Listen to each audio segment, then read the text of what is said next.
ఈ గడ్డ మీద పోరాట యోధులు ఉన్నారు.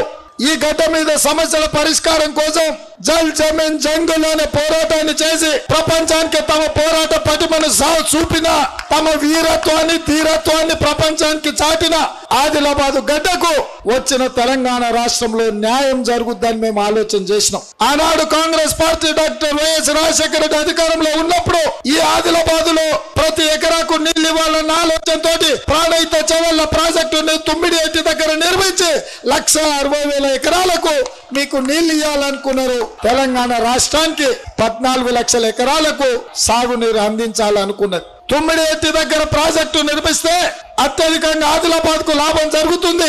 ఆదిలాబాద్ కు నీళ్లు ఇచ్చిన తర్వాతనే ఆ కిందికి నీళ్లు పోతాయని ఆనాడు కాంగ్రెస్ పార్టీ ఆలోచన చేసింది. తెలంగాణలో నీళ్లు నిధులు నియామకాలకు అన్యాయం జరుగుతుంది. సీమాంధ్ర పాలకులు సమైక్య రాష్ట్రంలో ఈ తెలంగాణకు అన్యాయం చేస్తున్నారని కేసీఆర్ అన్నాడు. మరి కాంగ్రెస్ పార్టీ శ్రీమతి సోనియా గాంధీ గారు ఆ తెలంగాణ రాష్ట్రం ఇచ్చింది.